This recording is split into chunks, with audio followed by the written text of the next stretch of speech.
अपने भगत की इज्जत रखने के लिए, पत रखने के लिए और अपनी समर्थता का प्रमाण देने के लिए परमेश्वर स्वयं कबीर देव, कबीर भगवान, जो करुणा में नाम से द्वापर युग में आए हुए थे, पांडवों की यज्ञ में गए और उन्होंने वो पंच ग्रास 5 बार खाया, जो आहार 5 बार बोलकर बंद हो गया, जैसा कि आपने सुबह सत्संग में सुना। और फिर द्रौपदी के अंदर मन में दोष था, उस दोष को दूर करने के लिए प्रभु ने 5 बार शंख बजाकर बंद कर दिया, अखंड नहीं बजाया।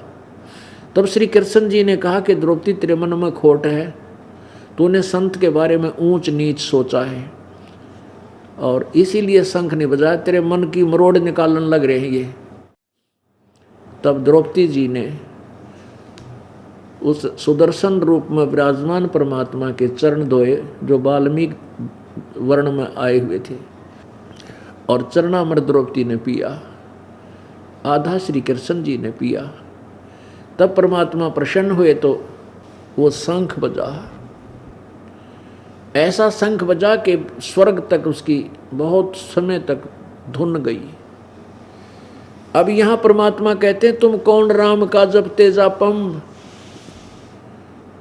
ताते कटे ना तुम्हारे तीनों तापम। तुम किन भगवाना की भक्ति करते, तुम्हारे ये भूत प्रेत भी ना निमटते, तुम्हारे भूत प्रेत भी नहीं भागते, ये 3 ताप भी नष्ट नहीं होते। तुम कौन राम का, कौन से भगवान की भक्ति करते हो जिसे तुम्हारी ये आपदाएं भी नष्ट ना हो रही। आपने दिन में ये भी देखा कि श्री विष्णु जी कह रहे हैं ब्रह्मा जी को कि मैं दुर्गा से ऊपर किसी को भगवान नहीं मानता। श्री मद देवी भागवत गीता प्रेस गोरखपुर से प्रकाशित के पृष्ठ नंबर 28 पर प्रथम स्कंद में, मेरी जानकारी में दुर्गा से ऊपर कोई परमात्मा नहीं है, यही देवता है और मैं इसी की भक्ति और तप करता हूँ। दुर्गा 562 और 63 पृष्ठ पर कहती है कि वो परमात्मा ब्रह्म है, उस ब्रह्म की भक्ति करनी चाहिए और सबकी पूजा त्याग देनी चाहिए, वो ब्रह्म लोक में रहता है। आपने ये भी पढ़ा कि 414 पृष्ठ पे श्री देवी भागवत, उसमें क्या लिखा है कि सतयुग में ब्राह्मण, ये वशिष्ठ जी आदि सब ब्राह्मण थे, वेद के पूर्ण ज्ञाता होते थे, विद्वान थे और दुर्गा की पूजा करते थे। तेरा के जो और दुर्गा कह रही है वो तो ब्रह्म की पूजा करनी चाहिए, तुम करो दुर्गा की, और वेद भी ये कहते एक ब्रह्म की पूजा ही करनी चाहिए, मेरी पूजा करो और पूर्ण और परमात्मा और पूर्ण ब्रह्म है, उसकी पूजा के लिए तत्वदर्शी संतों से पूछो। यजुर्वेद अध्याय नंबर 40 के श्लोक नंबर 10 से 13 में 2 बार लिखा है कि कोई तो परमात्मा को साकार कहता है, कोई अव्यक्त, कोई निराकार कहता है, कोई जन्म लेने वाला कहता है, कोई न जन्मने वाला कहता है। इसका यथार्थ ज्ञान भी उनसे सुनो जो विद्वान पुरुषों से, तत्वदर्शी संतों से, धीराणाम यानी तत्वदर्शी संतों से जिनका अटल ज्ञान है, उनसे सुनो। यानी वेद ज्ञान से अलग कोई ज्ञान है और उसको बताने वाले भी अलग हैं, संत है। इसी प्रकार 13वें श्लोक में, 13वें मंत्र में कहा 40 के में कि कोई तो जिसने 11-12-13 में स्पष्ट किया है, कोई तो विद्वान मानता है जिसने अक्षर ज्ञान है, जो विद्या ग्रहण किया हुआ है, शिक्षित है, को अशिक्षित को अविद्वान बोल देते हैं। विद्वान और अविद्वान की परिभाषा भी वो तत्वदर्शी संत बताएंगे, उनसे सुनो। अपुण्यात्माओं कबीर जी को ये नकली ऋषि मैं ऋषि और संत ने कहा करते, ये विद्वान थोड़ा है तो संस्कृत नहीं जानता, ये क्या जाने वेदों और गीता के बारे में। और आज जब गीता और वेदों को मिला तो परमेश्वर कबीर देव की उस सिंपल लैंग्वेज में वही गीता और वेदा और पुराणों का यथार्थ ज्ञान लिखा हुआ था।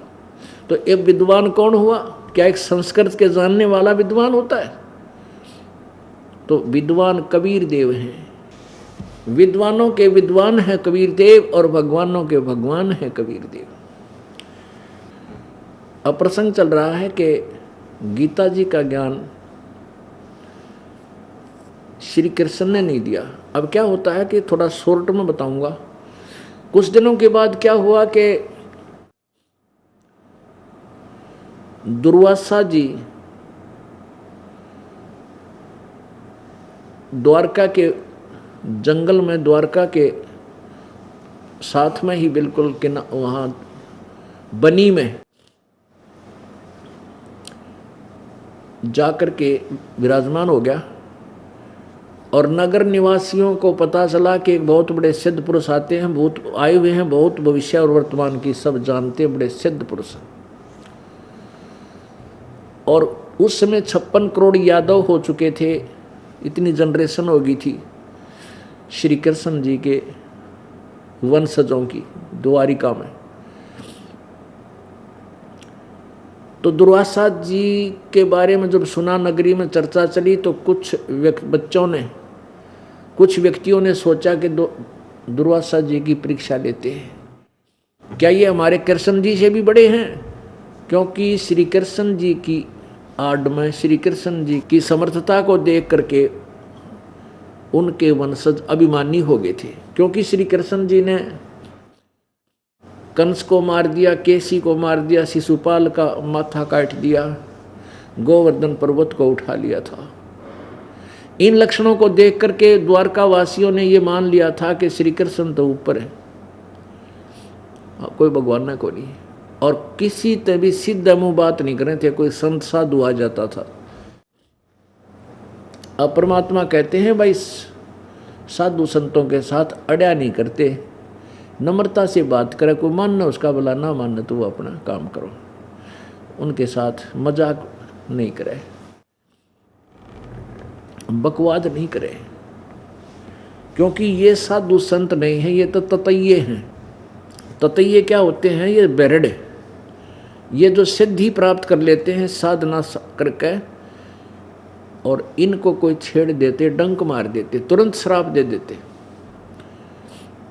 इसलिए इन तो दुनिया डरती है, इनका आदर करती रहती है। जो ये कह दे फाइनल मान लेते थे, कोई वाद विवाद करता नहीं था। तो ऐसे ही वो ततैया बना हुआ था। कौन? दुर्वासा। इस काल साधना करके, शास्त्र साधना, घोर तप कई न सिद्धियां प्राप्त कर रखी थी।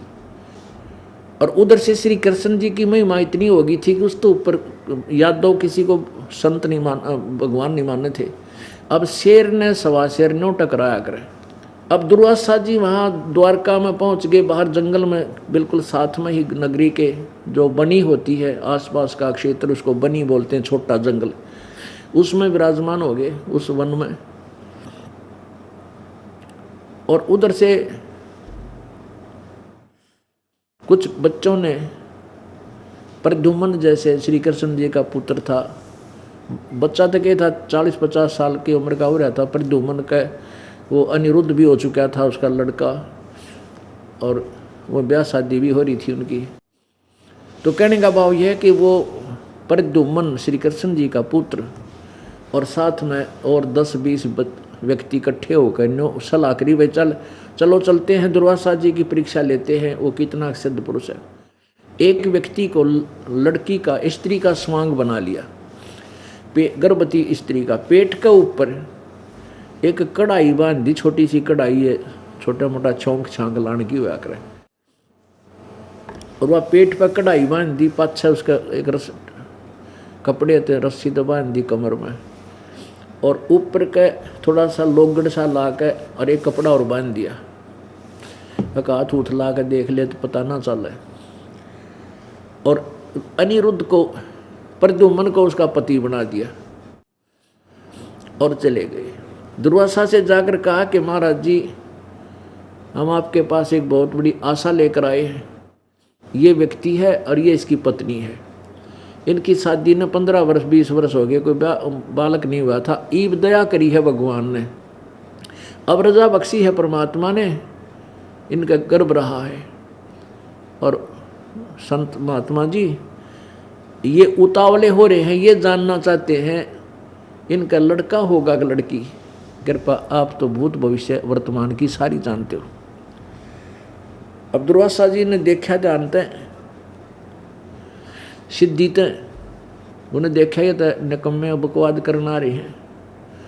तब एकदम लाल हो गए, कहने लगे तुमने मैं पाया मजाक करने को, अब सबक सिखाता हूं तुम्हारे को, बता दूं क्या होगा इससे। यादव कुल का सर्वनाश होगा इस गर्भ से। और ठाया चिमटा फिर लाल करके आंख, फिर वो बालक थे बाज लिए व्यक्ति सारे, बाबा जी नाराज हो गया। अब नगर में इस बात की चर्चा होगी कि भी दुर्वासा जी ने श्राप दे दिया, और दुर्वासा जी का वचन था तोप का गोला है, यो तो बात बिगड़गी। तो कुछ व्यक्ति बहुत चिंतित हुए, उन्होंने सलाह मशुरा किया भी बच्चा ने गलती कर दी। बुजुर्ग से व्यक्ति थे वो इकट्ठे हुए, और शाम को किसी के घर आहार नहीं बना, इतनी चिंता होगी नगरी में, बात बिगड़ गया था। कुलनाश का श्राप दे दिया। दुर्वासा तो जमा एटम बम है भाई। फिर कुछ एक ने सोचा कि भी हमारे साथ श्री कृष्ण जी हैं, अपने गुरु जी हैं, वो आध्यात्मिक गुरु थे यादवों के और पांडवों के, चलो हम उनके पास अपने समस्या रखते हैं। तो कुछ मौजी से व्यक्ति 50-100 इकट्ठे होकर श्री कृष्ण जी के पास गए। कृष्ण जी को सारी कहानी बताई कि बच्चों ने ऐसे ऐसे मजाक कर दिया, दुर्वासा जी ने श्राप दे दिया, आप कुछ कृपा बख्शो। तो कृष्ण जी ने कहा भाई तुम नो करो, उन बच्चा ने ले जाओ, उन बच्चों को ले जाओ और दुर्वासा जी के चरणों में डाल दो, वो संत क्षमा करेंगे जब बात बढ़ेगी। तो वो वापस आ गए। अब श्री कृष्ण के मुंह की तरफ देख रहे हैं वो सारे यादव की, श्री कृष्ण जी ने भी टाल दी भाई शरपत है। अब कोई चारा नहीं देखा तो सभी वो बच्चा ने साथ लेकर के दुर्वासा के चरणों में डाल दिए और कहा महाराज बालक थे, गलती होगी माफ कर दो। दुर्वासा बोला भाई मेरे जुबान से वचन निकल चुका है, मैं गलती करूं को ना वापस नहीं ले सकता, ये मेरे ऊपर आओ। फिर अपने बच्चा ने संभाल कर रखा करो, समझा के रखा करो। साधु संतों के साथ बकवाद करने आते हैं, मैं नहीं कुछ कर सकता, आप जा सकते हो, मेरा वचन नहीं अब टल सकता। वापस आ गए। फिर चिंता का विषय, फिर श्री कृष्ण जी के पास गई, भगवान उन्होंने तो ऐसे ऐसे कहा है और पूरी नगरी में चूल्हा नहीं चढ़ा। ये भगवान बात बिगड़ेगी। श्री कृष्ण जी ने क्या समाधान बताया कि क्यों डरते हो भाई, सुनो मैं समाधान बताता हूँ। क्या कि इस गर्भ से नाश होगा ना अपना, ये जो गर्भ बना रखा था आर्टिफिशियल, ऐसे करो इन कपड़ा न जला दो, इन कपड़ों ने फूक दो जो उसके ऊपर बांधे थे लोगड़ लागड़ रुई आदि और कपड़े, और जो कढ़ाई है ना लोहे की कढ़ाई थी छोटी सी, उसको घिसा के पत्थर पे और चूरा बना के प्रभास क्षेत्र में जमुना में डाल दो, ना रहेगा बांस ना बजेगी बांसुरी। अब सभी ने बड़ी खुशी मनाई, कमाल कर दिया आपने तो, हो राजी हो गए और नगर में खुशी मनाएगी, वह समाधान बता दिया। तो 10-10, 20-20 आदमियों की, 50 आदमियों का, व्यक्तियों का डेली ड्यूटी लग जा कि वहाँ जाओ प्रभास क्षेत्र में और वहाँ इस कढ़ाई न घिसाओ और चूरा बनाकर जमुना में इसके चूरे ने बहा देना। ऐसा ही शुरू हो गया। 10-5 दिन में उन्होंने वो घिसा घिसू के महीने 20 दिन में और वो चूरा फेंक दिया। और एक व्यक्ति की ड्यूटी ला दी, जो कड़े होते हैं ना बराबर में पकड़न के वक्त कड़े, एक को कड़ा दे दिया, एक को एक कड़ा दे दिया। तो एक ने तक कड़ा कुड़ा घिसा घिसू का काट कूट का कई तरह उसने अपना 2-3 ने मिलकर घिसा दिया। और एक था अलसी सा, उसने सोचा सब ने काम निपटा दिया, तेरा काम रह गया। उसने वो कड़ा कुछ घिसाया कुछ टाल करी रोनियों का नो जमुना में फेंक दिया। अब जमुना में तो फेंकना है, जब कड़ा फेंक दे चाहे चूरा फेंक दे, इस क्या करेगा, वैसा सोचकर उसने ऐसा फेंक दिया। अब कुछ दिनों के बाद क्या हुआ कि वहाँ एक मच्छी आ रहा था, मच्छी पकड़ा करता, मछली पकड़ने वाला। उसने जाल डाला, एक मछली पकड़ी और वो चमकीली जो धातु थी उसको खाद्य पदार्थ समझ गए, मछली ने खा ली। और उस मछियारे ने जब वो काटी तो उसमें तो वो चमकदार धातु वो कड़ा निकला। उसने पहले तो सुनार तीन दिखाया, कदया चांदी हो। सुनार बोला चांदी नहीं है भाई, लोहार तो दिखा, ये तो लोहा है। लोहार के पास गया, लोहार बोला भाई बहुत अच्छा इस्पात है, तो बहुत टॉप का, तो क्या करें इसका, क्या करना इसका। तो उस मछियारा वो शिकारी भी था, जंगल में जाकर मृग आदि हिरण हरण मारे के खाया भी करता। उसने कहा तू न्यों कर दे, मेरा इस तीर बना दे, आगे ते लोहे का होता है वो एरो, वो बना दे और विषाक्त करके बना दे। इसने उस कारीगर ने ऐसा ही किया, जहर से बुझाकर जहर युक्त करके उस कढ़ाई का वो कड़े से एक तीर बना दिया उसका, इतना टुकड़ा बच रहा था, और उसने वो तीर सुरक्षित रख लिया। उधर से जो चूरा जमुना में डाला था उसके बन गया घास उग गया, और घास ऐसा उग गया जैसे पठेरा होता है, सरकंडे देखे हो आपने, मोटे मोटे पत्तियां का, जैसे डाब देखी होगी कुसा, उसकी इतनी तीखे पत्ते होते हैं, अगर उंगली का झटका लग जाता आधी उंगली ने काट दी तो कुसा, ऐसा तेज पत्तों का घास उग गया। उधर से कुछ दिनों के बाद क्या हुआ, 1 वर्ष 2 वर्ष 4 वर्ष के बाद आपस में नगर निवासियों का छोटी छोटी बातों पर झगड़ा होने लग गया। जरा सी बात हो लट्ठम लट्ठा मर्डर हो जा, रोजाना 5 4 10 आदमी नगरी में मरण लगे, कोई बीमारी तो मर जा।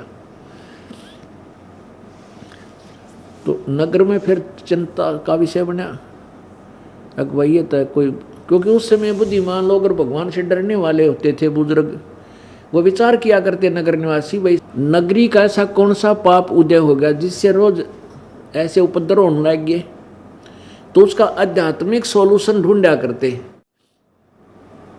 उसके लिए संतों के पास जाते थे। तो उन्होंने सोचा भाई बात तो बिगड़ गई, और भगवान श्री कृष्ण जी के पास चलते, अपने गुरु जी हैं, उनसे समाधान पूछेंगे, कारण पूछेंगे कि कारण हो गया। तो श्री कृष्ण जी के पास गए वो सारे। अब श्री कृष्ण जी से जाकर बताया कि भगवान ऐसे ऐसे नगरी में पता नहीं क्या बढ़ गया, कोई किसी की बात सुनता नहीं, बड़े छोटे की लाज रही नहीं, जरा सी बात पर लट्ठम लट्ठा हो जाए, लाल आंख करे फिर सब।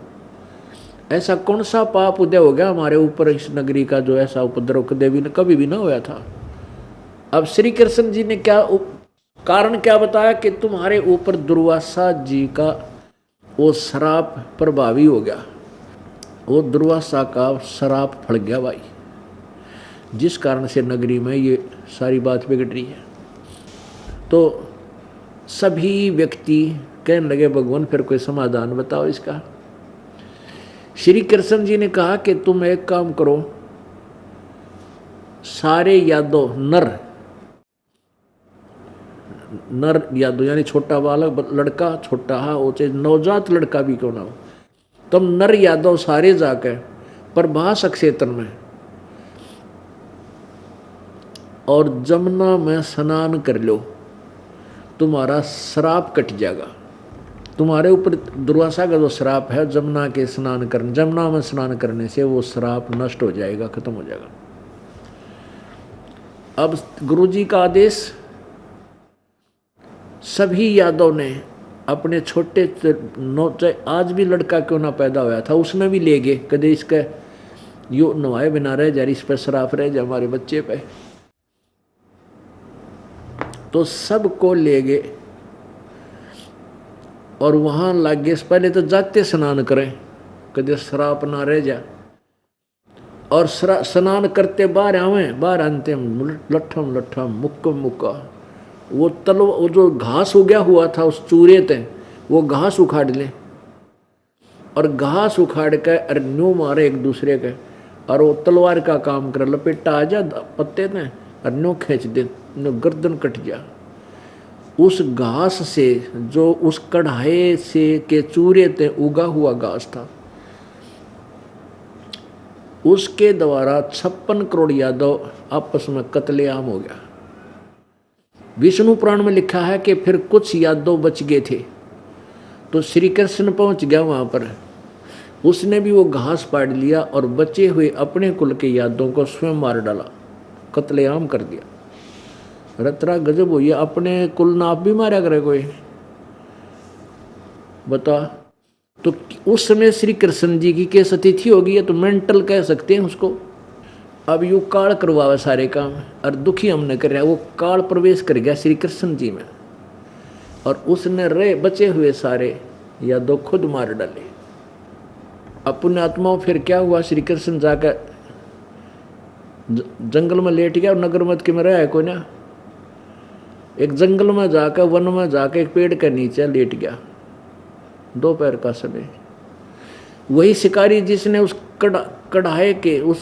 कढ़ाई के कड़े का, शेष बचे हुए कड़े का तीर बनवा रखा था लोहे का विषाक्त, वो तीर भी साथ ले रखा उसने। वो इमरजेंसी में रखा करता उसको लिए, और भी तीर कई रखा करता था कि। तो उस दिन उसने सुबह से लेकर दोपहर तक 12 बजे तक कोई शिकार नहीं मिला, कोई भी मृग नहीं मिला, पशु जिसको वो मार सके। तो वो दुखी सा होकर सोचा इस वृक्ष के नीचे विश्राम कर लेता हूँ, दोपहर का अपना खाना खुना खा लूँ।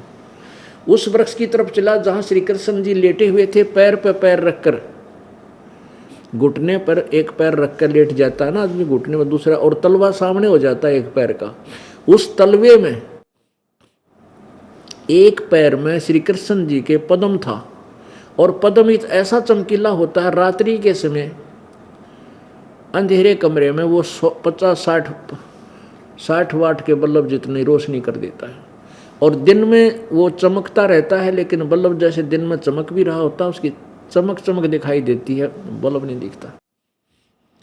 ऐसे जो वो वृक्ष की जो झुरमटें थी, वो नीचे की टहनियाँ जमीन को छू रही थी तीन तरफ से, एक तरफ से रास्ता था उसमें जाने का। तो श्री कृष्ण जी ने वह गहरी छाया देखकर वह विश्राम किया था। उधर से वो शिकारी उसी तरफ चल पड़ा, उसके वृक्ष की अच्छी गहरी छाया देखकर। तो निकट आया तो उसने देखा कि एक कोई चीज चमक रही है, वस्तु वृक्ष की झुरमुटा में उन टहनियों में से। अब कहा अगर जिसने जिसकी आवश्यकता है वो उसने वाय दिखा करे। उसने सोचा कि मर्ग की आंख है और वो मर्ग यहाँ कोई विश्राम कर रहा है। उसने उस आंख जान के पद्म को मर्ग की आंख समझकर और तीर ठोक दिया,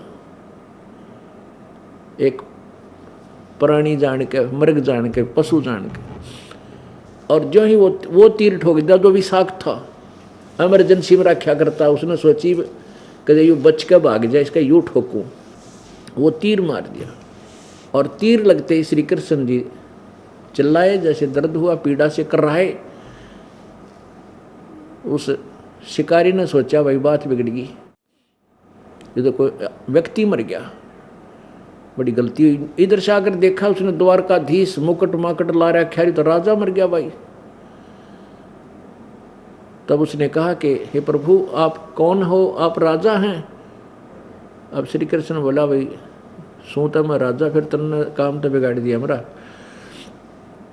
तो वो कहने लगा, शिकारी कहने लगा कि हे भगवान मेरे से गलती से हो गया, धोखा बन गया, मैं मारना नहीं चाहता था। आपके पैर में यह चमकीली वस्तु मैंने सोचा ये मृग की आंखें हैं, और भगवान मैं सारा दिन तो परेशान हो रहा था, मुझे कोई शिकार नहीं मिला, मुझे पाप लग गया, क्षमा कर दो, माफी दे दो।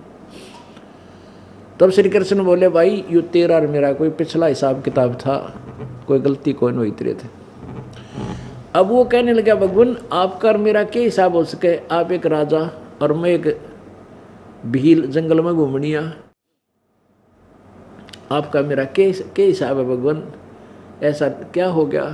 कहने लगा पिछले, श्री कृष्ण जी ने कहा कि त्रेता युग में तू तो था बाली सुग्रीव का भाई, और मैं था रामचंद्र दशरथ का पुत्र, और मैंने तुझे ऐसे ही धोखा देकर मारा था तीर वृक्ष की ओट में लेकर। तब तूने मेरे से कहा था ये तूने बदला देना पड़ेगा, तो मैंने कहा था यो बदला तेरा द्वापर मैं दूंगा, आज मैंने तेरा यो टिट फॉर टेट बराबर कर दिया। और तू ऐसा कर दे कि मेरा संदेशा नगरी में भिजवा दे किसी के द्वारा, और पांडवों को बुलवा दे, और शीघ्र आ जाए। कह देना कि सब नगर निवासी पूरे यादव नष्ट हो चुके हैं, आकर संभाल ले, श्री कृष्ण जी तड़प रहे। पांडव आगे आते श्री कृष्ण जी से पूछा, भगवान आपका क्या हो गया यो, आपने किसने आपके साथ ऐसा कर दिया, हमें बता दो, उनको ये कर देंगे वो कर देंगे। कृष्ण जी बोला, मेरे साथ नहीं, सारा यादव कुल नष्ट हो चुका है, आपस में लड़के मर गए भाई। और मेरी बात सुनो, अर्जुन यहाँ कोई व्यक्ति नहीं रहा है, नर नहीं रहा द्वारका में, सब औरतों को अपने साथ वहाँ ले जाओ दिल्ली, और यहाँ पर रहेगी तो ये यहाँ के आसपास के क्षेत्र के लोग इनको तंग करेंगे। एक तो मेरी ये प्रार्थना स्वीकार करो। युधिष्ठिर कहता, आदेश दो भगवान।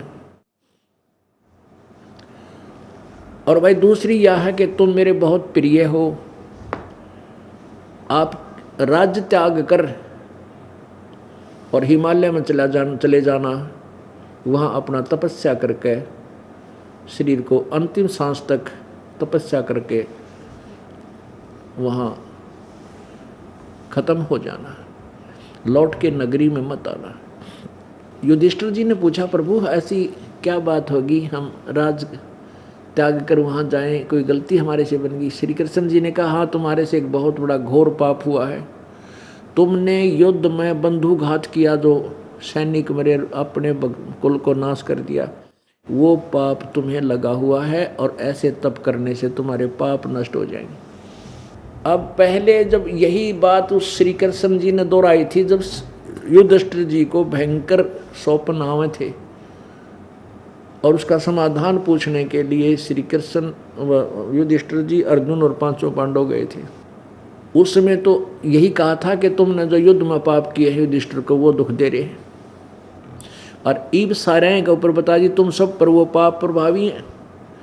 तब श्री कृष्ण जी से अर्जुन ने पूछा, भगवान एक बात मैं आपसे पूछना चाहता हूँ, आपकी आज्ञा हो तो मेरी शंका का समाधान कर दो। यदि ये शंका का समाधान आपने नहीं किया तो मैं मरूंगा न जीऊंगा, मेरी वो दशा होगी। श्री कृष्ण जी ने पूछा, कहा कि बोल, पूछ ले भाई, मैं तो अंतिम सांस गिनू हूँ, और जो कहूँगा सत्य कहूँगा। अर्जुन ने कहा, परमात्मा जब आप गीता जी का ज्ञान दे रहे थे, उसमें आपने कहा कि अर्जुन तू युद्ध कर ले, तुझे पाप नहीं लगेंगे, तुम्हारे को ये तो मैंने मार रखे हैं, और हमने आपके आदेश से, आपकी मर्यादा में रहकर जैसे आपने कहा वैसे हमने युद्ध किया, और फिर भी हमें अपन पाप लग गए। जब भाई युधिष्ठिर को बुरे स्वप्न आ रहे थे, ये घबराते थे, पर 3 ताप का प्रभाव था, आपसे समाधान पूछने गए, कारण पूछा तो आपने बताया कि तुम्हारे ऊपर ये युद्ध में किए हुए पाप प्रभावी हैं। और भगवान उस समय मैं इसलिए नहीं बोला आपके विपरीत कि कहीं मैं टोका टाकी कर दूंगा, और मेरे भाई युधिष्ठिर ने सोचेगा कि इसमें करोड़ों रुपये खर्च होने थे मेरे ट्रीटमेंट में, मेरे इलाज में, और अर्जुन राजी को ना, अर्जुन ये पैसा लगाना नहीं चाहता, मुझे स्वस्थ होने देखना नहीं चाहता, इसलिए वाद विवाद शुरू कर दिया श्री कृष्ण जी के साथ, और मेरा भाई ट्रीटमेंट नहीं कराता, मुझे इतना ज्ञान था, इसलिए मैंने अपना सब्र की घूंट भरी और आपसे कोई वाद विवाद नहीं किया। लेकिन उसी दिन से मेरा दिल कचोट रहा था कि ये क्या कहा भगवान ने। उस दिन तो कह रहे थे तुझे पाप नहीं लगेगा, और आज कह रहा है तुझे पाप लगे, और आज फिर आपने वही जख्म पर नमक फेर छिड़क दिया। आज फिर कह रहे हो कि तुम्हें वो पाप लगे जो युद्ध में किए थे, वो पाप दुखी कर रहे हैं। आप हमारे कौन से जन्म के दुश्मन थे, ये तो बता दिया हमने। तब श्री कृष्ण बोला, भाई अर्जुन अब मैं अंतिम सांस गिनू हूं, बता देता हूं तेरे को, इस सारे संसार को कंट्रोल करने वाला कोई और शक्ति है, और उसके विषय में ना मैं परिचित ना तू परिचित, ये सब क्रिया वो करवा गया। भाई मुझे नहीं मालूम गीता जी में क्या था, और तुम्हारे को किसको कब क्या, हाँ बाकी ये समाधान मैंने तुम्हें जरूर बताए थे। अपुण्य आत्माओं, इतना कह श्री, लेकिन श्री कृष्ण जी ने कहा कि मेरी आज्ञा का पालन तुम जरूर कर लेना, हिमालय में चले जाना, तुरंत राज को त्याग कर। ये मैं तुम्हें बताना चाहता हूँ, ये मेरा तुम आदेश समझ लो। इतना कह और प्राण त्याग गए। पांडवों ने श्री कृष्ण जी के शरीर का अंतिम संस्कार किया, उसके ऊपर एक यादगार बनवाई, जहाँ पर आज द्वारकाधीश का मंदिर बहुत बड़ा बन गया है, जो बाद में बनाया गया। ये प्रमाण है कि वहाँ श्री कृष्ण जी ने शरीर छोड़ा था और वहाँ उनको दफनाया गया था। और यादव के शरीरों को कुछ तो जमुना में बहा दिया, कुछ लकड़ काट के वहाँ सभा किया, 56 करोड़ लाश फूकी। और युधिष्ठिर और ये चारों पांडव तो चले गए, अर्जुन को छोड़ गए इस बात के एकला योद्धा बहुत है, यदि रास्ते में कोई छेड़ेगा तो उधर से अर्जुन ने सभी द्वारका की स्त्रियों को अर्थात गोपियों को उनमें रथों में बैठाया और स्वयं भी रथ में बैठकर चलते बढ़े। रास्ते में भीलों ने, जंगली लोगों ने उनको घेर लिया, बहुत सी औरतों को छीन ले गए, उनके गहने तो सबके तोड़ लिए और कई औरतों को भी साथ ले गए वो निकम्मी आत्मा। और अर्जुन को ने विरोध किया तो उसको पकड़ के पीटा। अर्जुन से वो धनुष नहीं चला जो महाभारत में जिस धनुष के द्वारा लाखों लोगों को मार डाला, वही गांडीव धनुष साथ लिए हुए था और उस पर गर्व था उसको अपने आप पर। अर्जुन खड़ा खड़ा कहाँ पर यार पिटन लग रहा है।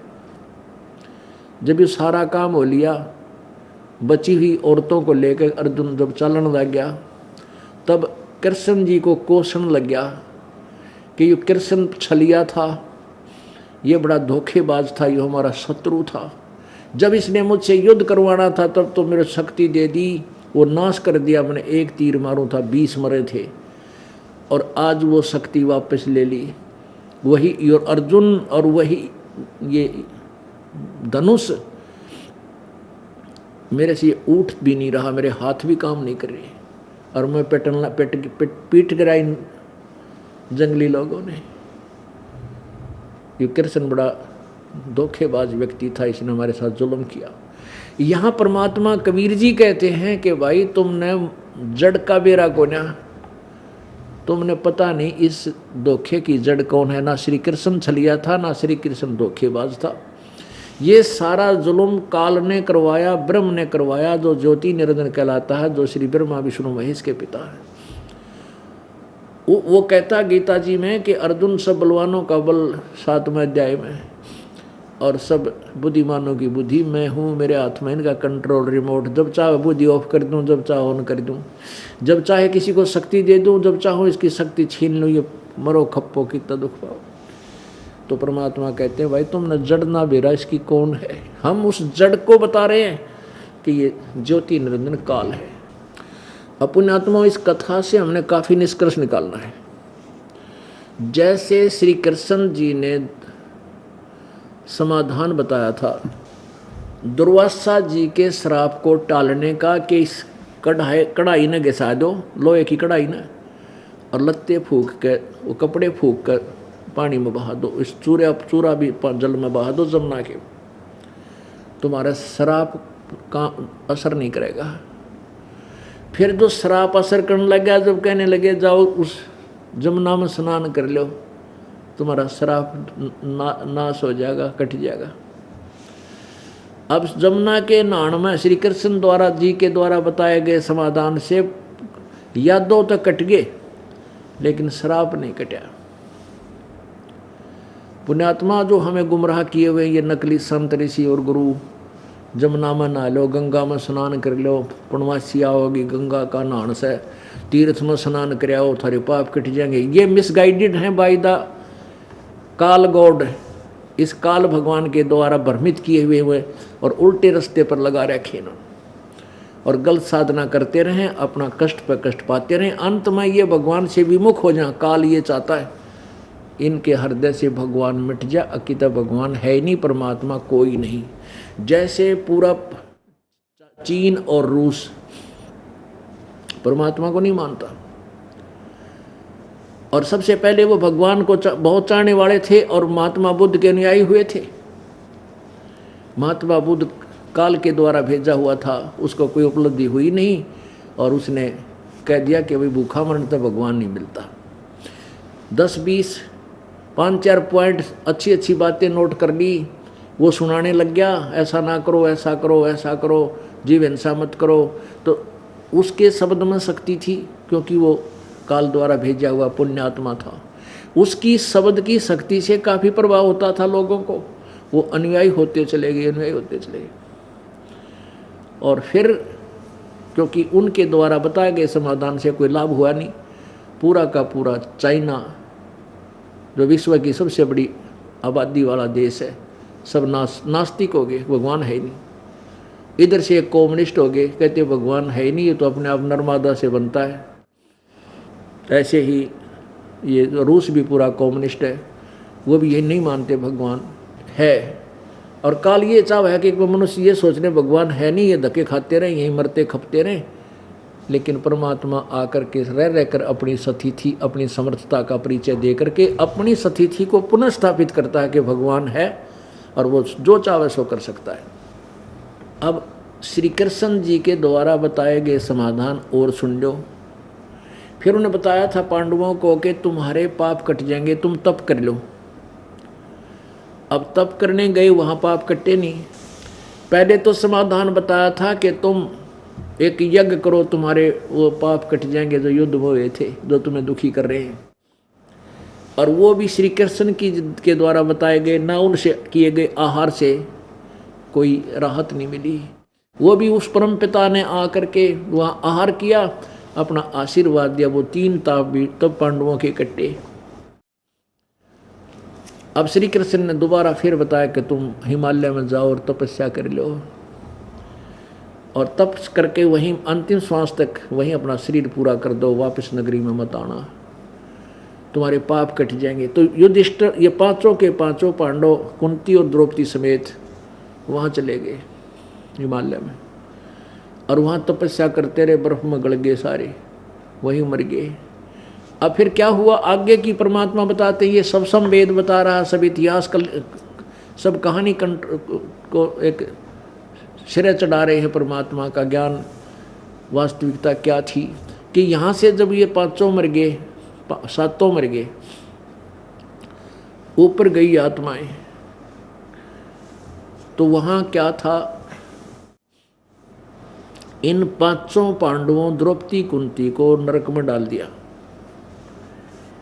और युधिष्ठिर जी को धर्मदास ने कहा, बेटा तू मेरा बेटा है, मेरे पास आ जा। उस धर्मराज ने, जो न्यायाधीश है, चीफ जस्टिस है यहाँ का, धर्मराज का बेटा था युधिष्ठिर, उसका पुत्र था।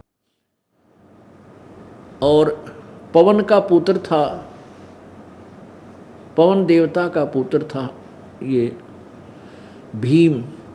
और अश्वनी कुमार, ये 2 हैं, इन दोनों के पुत्र थे ये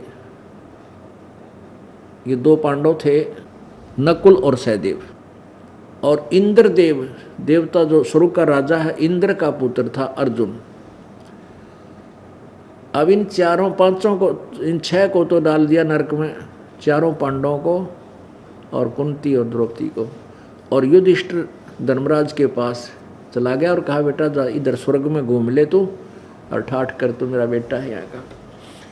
अब वहाँ युधिष्ठिर जी ने स्वर्ग में घूम कर देखा तो वहाँ कहते हैं दुर्योधन तो बैठे वहाँ एक बहुत बड़ी झूला पर झूल रहा, ठाठ कर रहा, देवता के साथ शरीर प्राप्त करके।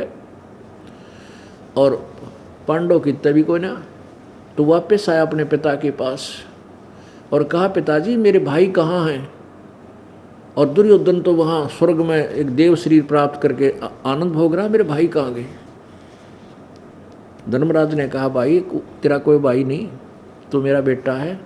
और वहाँ तो तुम एक फिल्म बनाने गए थे, वह महाभारत रूपी फिल्म बना दी, तुम बनाने के लिए भेजा था तुमने। ये मुख्य यानी अच्छी हस्तियाँ के बेटे थे तुम। भाई वहाँ कोई बेटा नहीं, तो वहाँ कोई तेरा भाई बुई नहीं है, वहाँ तो हो लिया नाता तुम्हारा, जो वहीं पर रोल खत्म हो लिया। अब पुण्यात्मा आप देखते हो कि 1 करोड़पति का बेटा, 1 करोड़पति का बेटा एक्टर हीरो, और रिक्शा चलाता है, रिक्शा चला के का रोल कर रहा है, रिक्शा चालक का, पाटे पाटे कपड़े पहन रहा है, एक झोपड़ी में लौटा रहे हैं, ऐसा दिखाते कई रोल। और हम बोली आत्मा उन्होंने सोचे हो जाए कितना गरीब आदमी है, बड़ा रहम आता है। उस फिल्म ने शिखर में चढ़ जाती है और उन्होंने सोचे, और उसको वो अपना मूर्ख बना रहा है फिल्म देखनिया ने। गरीब नहीं है वो तो करोड़पति का बेटा है। जब वो रोल खत्म करके 60 लाख की गाड़ी में 50 लाख की गाड़ी में घूम रहा होता है, वो तो मूर्ख बना रहा था उन दर्शकों को एक रोल करके। ऐसे ही ये महाभारत रूपी एक फिल्म बना गए ये हीरो, और हम इस महाभारत में पढ़ कर अपना जीवन बर्बाद करें। बताइए ना कि महाभारत ने 100 बार पढ़ ले, बता हमने क्या लाभ होगा। वह इतने दुखी थे जो महाभारत के रोल कर रहे थे। तो युधिष्ठिर धर्मराज ने कहा तुम्हारा वो कोई पिता नहीं, भाई नहीं है, तू मेरा बेटा है, यहाँ रह ठाटते हैं।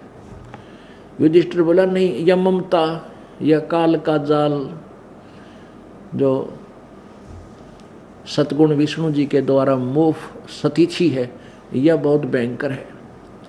तो वो मोह ना छूटे आपस में, भाई और बाण नीचे वाला, भाई भाइयों का, माँ का।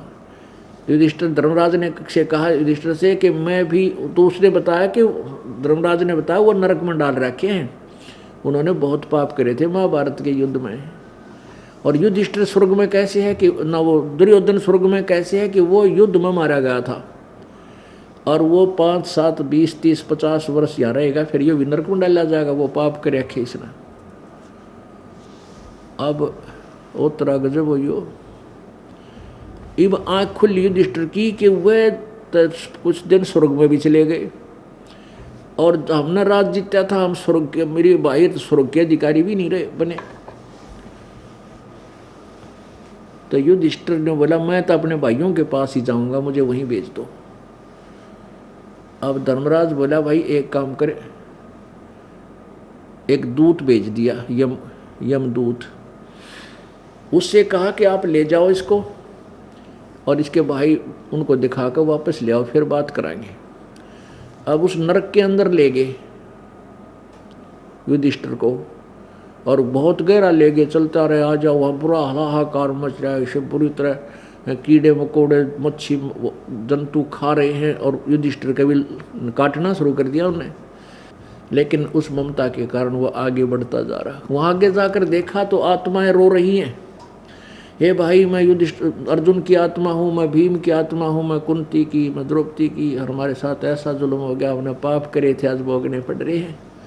हमने जुल्म किया युद्ध में, वो पाप आज हमें भोगने पड़ रहे हैं। युधिष्ठिर बड़ा दुखी हुआ। तो फिर धर्मराज ने आकाश आवाज लगाई कि ये देवदूत वापस ले आए इसको, युधिष्ठिर को। युधिष्ठिर कहने लगा मेरे भाइयों को बाहर निकाल दो। धर्मराज ने कहा नहीं ये नहीं निकल सकते, आप बाहर आओ। अगर नहीं मैं भी नहीं आता, फिर बाहर यहीं रहूंगा। धर्मराज ने कहा कि बाहर आ जा, यहाँ कोई सोल्यूशन निकाल लेंगे इनका, आ जा। इसके कहने जब वो युधिष्ठिर बाहर आया, अब उसको वहाँ नरक में 1 घड़ी 2 घड़ी घंटा 2 घंटा नरक जाना पड़ा किसको, युधिष्ठिर को।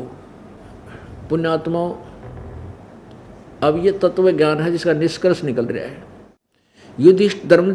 धर्मराज ने अपने पुत्र युधिष्ठिर से कहा बेटा तू पंगे में पा मत दे, अपने पुण्य बर्बाद ना करे, ये अपना कर्म भोगेंगे, भोगना पड़ेगा, इसने कोई कैंसिल नहीं कर सकता। तो उन्ना मैंने जद कर ली कि मन ने भी डाल दो पिताजी फिर उसी नरक में।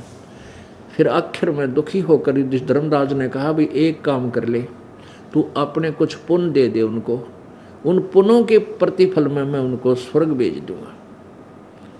युधिष्ठिर कहने लगा मैं अपने आधे पुण्य अपने उन 6 मित्र भाइयों को और पत्नी और माँ को दे रहा हूँ। तब युधिष्ठिर उस धर्मराज ने आधे पुण्य संकल्प कराकर उनको वितरित कर दिए और उन सबको नरक से निकलवा लिया। वहाँ वो देव शरीर प्राप्त हो गया। उसी समय वह आ गए, पवन देवता आ गया, वो भीम ने ले गया, ये मेरा बेटा है। इंद्र आ गया, अर्जुन ने ले गया, और नकुल सहदेव को ले गए, अश्वनी कुमार जो सूर्य के पुत्र हैं। ये सूर्य नहीं, आग का देवता, एक देव है सूर्य, सूरज। युधिष्ठिर रह गया अकेला अपने पिता के पास। उधर से द्रौपदी और कुंती को स्वर्ग भेज दिया। अब जितने समय तक युधिष्ठिर जी के द्वारा दिए हुए पुण्य इनके साथ रहेंगे, पांडव और द्रौपदी कुंती के साथ, शेष पांडव के साथ, तब तक तो वो स्वर्ग में रहेंगे। और पाप, युद्ध में किए हुए पाप, वो फिर दोबारा नरक में जाकर भोगना पड़ेगा, उनको कोई काट नहीं सकता। केवल कबीर परमात्मा मासा घटे न चल बदे, विधाता लिखे जो लेख, और सच्चा सतगुरु काट कर वही ऊपर मारे मेघ। कबीर परमात्मा काट सकता है, कबीर अंगारी असी बंभारी असी। वो कबीर परमात्मा पाप काटने वाला, पापों का शत्रु है, पाप विनाशक है, और बंधनों का काटने वाला बंदी छोड़ है। वो रत धामा स्वर ज्योति असी स्वयं प्रकाशित, और सतलोक में रहता है। पुण्यात्माओं, अब श्री कृष्ण जी ने समाधान बताया, तब कर लो थारे पाप कट जाएंगे, तो भी ना कटे। और युधिष्ठिर को भी नरक जाना पड़ा इतना समय के लिए, क्योंकि उसने धर्मराज ने बताया, बेटा तुझे भी नरक इसलिए भेजा मैंने। अब यहाँ के न्यायाधीश के बेटे की भी वो न्यायाधीश पाप नहीं काट सका। अब उसने एक झूठ बोली थी युधिष्ठिर ने कि अश्वत्थामा मर गया। अश्वत्थामा द्रोणाचार्य का बेटा था, और अगले दिन द्रोणाचार्य ने युद्ध करना था। और द्रोणाचार्य इतना तीरंदाज था कि श्री कृष्ण यानी काल ने पता था, श्री कृष्ण में प्रवेश काल ने ये सारे काम करवाए, सबसे पाप कराए। उसको पता था कि द्रोणाचार्य ने कल युद्ध करना है, यो तो आधी सेना ने अकेला मार देगा, क्यों ना इसके पुत्र की मृत्यु करा दी जाए, और पुत्र की मृत्यु होने के बाद यो टूट जाएगा, यो लड़ नहीं सकेगा। तो श्री कृष्ण में प्रवेश काल में यह सलाह दी। अश्वत्थामा को अर्जुन लड़ता लड़ता बहुत दूर तक ले गया, लेकिन अश्वत्थामा मर नहीं सका। अब सुबह उठते ही द्रोणाचार्य ने युद्ध करना था, और चिंता होगी काल को। श्री कृष्ण जी ने कहा, भाई कोई समाधान ढूंढो, ना तो बात बिगड़ेगी। युधिष्ठिर बोले, आप बताओ भगवान, कि तुम न्यों कह दे, वो और किसी की मानेगा नहीं। युधिष्ठिर तू जाकर झूठ बोल दे और न्यों कह दे, गुरुदेव आपका पुत्र की मृत्यु होगी। अब युधिष्ठिर एक बार तन्नाट्य में झूठ क्यों बोलूं, अगना बोला देख ले तड़के तुम्हारा सारा नाश हो जाएगा। तब एक दो ने और कहा कि फर्क पड़ा है। एक उनमें से चतुर था, ने बोला मैं बताऊं, एक अश्वत्थामा हाथी का नाम है, उस हाथी का नाम अश्वत्थामा रख रहे थे वो पांडव अपने सेना में, कि उस हाथी ने मार देते हम, और तूने कह दिए अश्वत्थामा मर गया, अब तो भी सच्चा हो जाएगा। तो युधिष्ठिर आखिर में विवश हो गया ये कहने के लिए, ठीक है मैं ऐसे कह दूंगा। अब उसने जाकर कहा, एक दो ने कहा कि पहले तो एक दो ने कहा कि द्रोणाचार्य गुरुदेव आपका पुत्र की मृत्यु होगी, हत्या होगी। द्रोणाचार्य बोला मैं नहीं मान सकता, मेरे पुत्र पर मुझे गर्व है, वो नहीं मरा है। दूसरे ने कही, तीसरे ने कही, बोला नहीं तुम झूठ बोलते हो। कहने लगे आपको कैसे यकीन होगा, अगर युधिष्ठिर कह देगा मैं मान लूंगा मेरा बेटा मर गया। युधिष्ठिर गया, युधिष्ठिर ने क्या कहा, अश्वत्थामा हिते, अश्वत्थामा हिते, अश्वत्थामा मर गया। और मंदी स्वर में मन मन में कह दिया, नरवा कुंजर, जैसे बहाना करके रोते हुए क्या करे ना, मन मन करो नरवा कुंजर, मन में नो कह दिया, मन मन में अकबेरा ना अच्छी था आदमी। अपने आत्मा यह तो वाही बात थी, हम छोटे छोटे थे ना, जब डरा भगवान से डरने वाले थे बच्चे सारे, और कोई झूठ बोल देता या कोई गलती कर देता तो न्यों क्या करते, तेने पाप लागेगा, तेने झूठ बोल दी। तो हम बालक से थे नो क्या करते, मन पाप ना लागे, उंगली पर उंगली चढ़ा के झूठ बोली थी, मन पाप ना लागे, नो क्या करते हम, उंगली पर उंगली चढ़ा रहा था मैंने झूठ बोली जब। वह तो हमारी अपनी सोच थी, झूठ था झूठे है, चाहे पाँव पर पाँव चढ़ा ले। अब वो पाप तो पाप ही है, चाहे मन मन में तो कुछ भी कह ले, नरवा कुंजर कोई बात हुई उसकी वहाँ आगे थोड़ी चलेगी। वो एक वकील ने जज के सामने कहा था कि ये पुलिस वाले तो कुछ भी लिखने अपनी FIR में, बोला घर की बहिर काका लिखनिया तो कुछ भी लिख लें ये, लेकिन सच्चाई तो कुछ और है, वो हम प्रूफ देंगे। तो ऐसे ही तो युधिष्ठिर ने वो उंगली पर उंगली चढ़ा के बोली थी झूठा अपनी तरफ तंद है। नरवा गुंजर हाथी था, मेरा ना मानस था, लेकिन भगवान के इतना बड़ी बूझ थोड़ा ही है, वो तो एक एक सेकंड का हिसाब है। कहते हैं चिट्टी पायल बाजे पैर साहिब सुनता है सब लहर।